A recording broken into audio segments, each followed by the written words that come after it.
नमस्कार दोस्तों, मैं ध्रुवी और आप सुन रहे हैं सोशल रिपब्लिक का आज का एपिसोड जिसका नाम है स्टीयरिंग संभालो बहनों।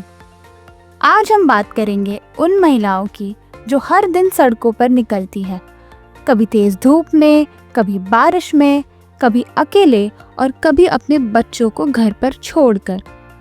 वो महिलाएं जो टैक्सी चलाकर न केवल रोजी रोटी कमा रही है बल्कि एक ऐसे पेशे में मौजूद है जहां उन्हें हर रोज खुद को साबित करना पड़ता है।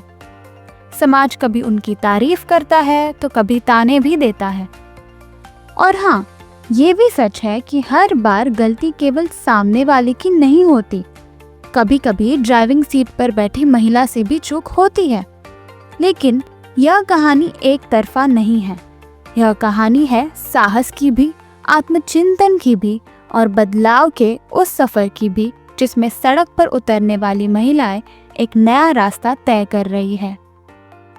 तो आइए अब बात करते हैं पारंपरिक सोच और उसके बदलाव की। भारत में टैक्सी चलाना हमेशा से एक मर्दाना पेशा माना गया है। गाड़ी का स्टीयरिंग जैसे सिर्फ पुरुषों के लिए ही बना हो। अगर कभी किसी ने महिला को टैक्सी चलाते देखा भी तो 2 बार देखेंगे, पहली बार हैरानी में तो दूसरी बार शायद संदेह में।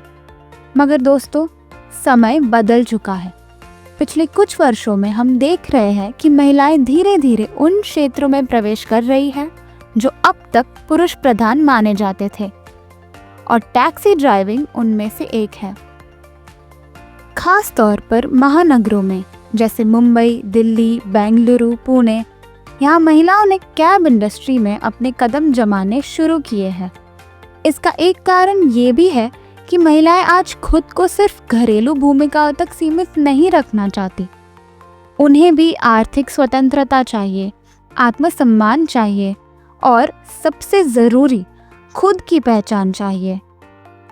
जब कोई महिला टैक्सी ड्राइवर बनती है तो वह सिर्फ एक पेशा नहीं अपनाती, वह समाज की सोच को चुनौती देती है। और ऐसे में प्रतिक्रियाएं आनी लाजमी है, और वो भी मिली जुली।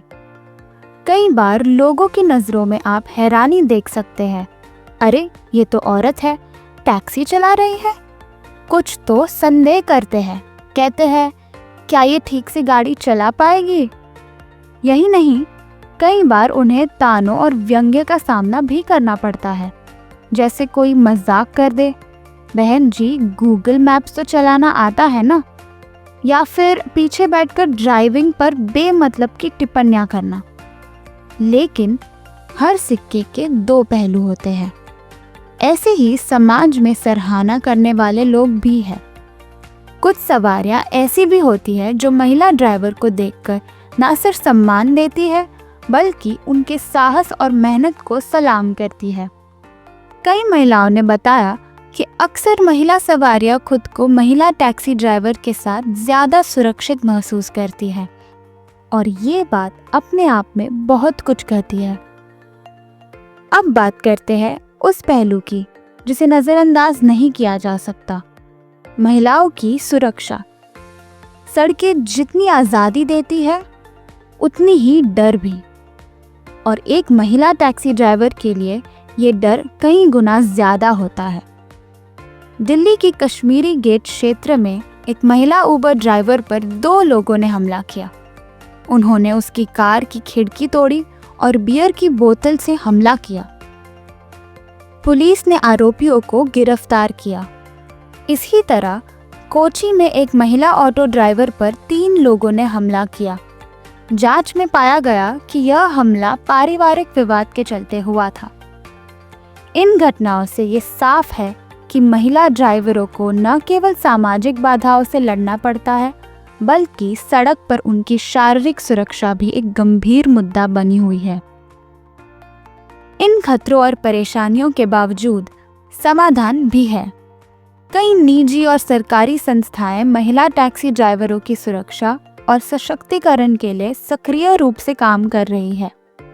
उदाहरण के लिए सखा कंसल्टिंग विंग्स जैसी सेवाएं सामने आई हैं, जो सिर्फ महिलाओं के लिए कैब सर्विसेज देती है, महिलाओं द्वारा महिलाओं के लिए। इन कैब्स में न केवल महिला ड्राइवर होती है, बल्कि इनकी ट्रेनिंग, बैकग्राउंड चेक और व्यावहारिक शिक्षा पर भी जोर दिया जाता है। दिल्ली सरकार और अन्य राज्य सरकारें अब महिला ड्राइवरों के लिए विशेष ट्रेनिंग प्रोग्राम्स चला रही है। इन प्रोग्राम्स में न केवल ड्राइविंग सिखाई जाती है, बल्कि उन्हें आत्मरक्षा, फर्स्ट एड और ग्राहक सेवा की भी जानकारी दी जाती है। इससे महिलाओं को न सिर्फ रोजगार मिलता है, बल्कि एक सुरक्षित वातावरण भी मिलता है। आइए सुनते हैं कविता शर्मा की प्रेरक कहानी। मुंबई की चिलचिलाती दोपहर में टैक्सी का दरवाजा खोलते हुए कविता शर्मा ने मुस्कुराकर अपने ग्राहक का स्वागत किया, लेकिन इस मुस्कान के पीछे संघर्षों की एक पूरी दुनिया छिपी थी। 3 साल पहले जब उन्होंने टैक्सी चलाने का फैसला किया, तो उनके अपने घर में ही विरोध की दीवारें खड़ी हो गई। रिश्तेदारों ने ताना मारा, पड़ोसियों ने फुसफुसाहटों में उनका मजाक उड़ाया, और सबसे ज्यादा चिंता उनके पति को थी कि लोग क्या कहेंगे। लेकिन कविता ने ठान ली। सुबह 6 बजे उनका दिन शुरू होता था। पहले बच्चों की टिफिन तैयार करना, फिर स्कूल भेजना, और फिर वो खुद निकल जाती है टैक्सी लेकर मुंबई की तेज रफ्तार सड़कों पर, जहाँ हर मोड़ एक नई चुनौती है। शुरुआत में जब वो गाड़ी लेकर निकली तो बहुत से लोग चौंक गए।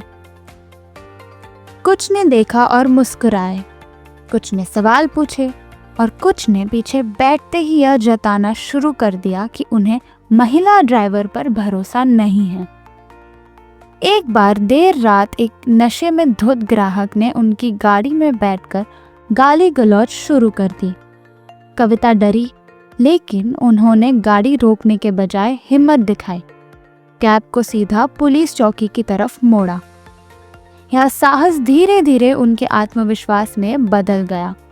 अब कविता अपने हर नए ग्राहक को पूरे आत्मविश्वास के साथ हैंडल करती है और जरूरत पड़ने पर उन्हें जवाब भी देती है।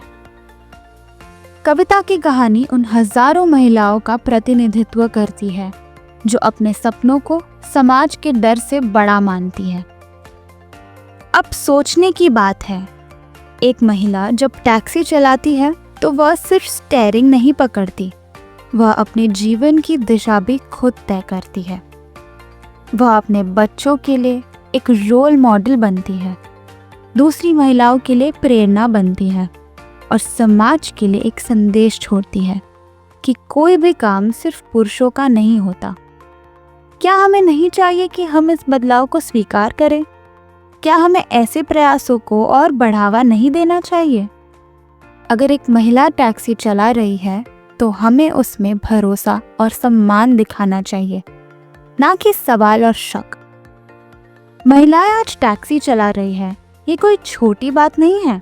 यह एक सामाजिक क्रांति है जो धीरे धीरे लेकिन मजबूती से आकार ले रही है। उनके सामने कई चुनौतियां हैं, जैसे सुरक्षा, सामाजिक दबाव, आर्थिक अस्थिरता, लेकिन उनमें इन सब से लड़ने का साहस भी है, और इसी साहस को हमें पहचानने, सराहने और समर्थन देने की ज़रूरत है। सरकार, प्राइवेट कंपनियां और आम जनता, सबका योगदान ज़रूरी है इस सफ़र को आसान बनाने में। हमें चाहिए कि हम ना सिर्फ महिला टैक्सी ड्राइवरों को एक सपोर्टिव कस्टमर दें, बल्कि एक सपोर्टिव समाज भी दें। तो दोस्तों, आज का एपिसोड यहीं समाप्त होता है। उम्मीद है कि महिलाओं की यह कहानी आपको सोचने पर मजबूर करेगी कि हम अपने समाज को किस दिशा में ले जा रहे हैं और हमें किस दिशा में जाना चाहिए। अगर आपने कभी किसी महिला टैक्सी ड्राइवर के साथ यात्रा की है या आपके पास उनसे जुड़ा कोई अनुभव है, तो हमें कमेंट्स में ज़रूर बताइए। आप अपनी कहानियाँ, सवाल और सुझाव साझा करें, क्योंकि हर आवाज़ मायने रखती है। मैं ध्रुवी मिलती हूँ आपसे अगले एपिसोड में एक और सामाजिक विषय के साथ। तब तक के लिए सुरक्षित रहे, जागरूक बने और बदलाव की इस यात्रा का हिस्सा बने। धन्यवाद।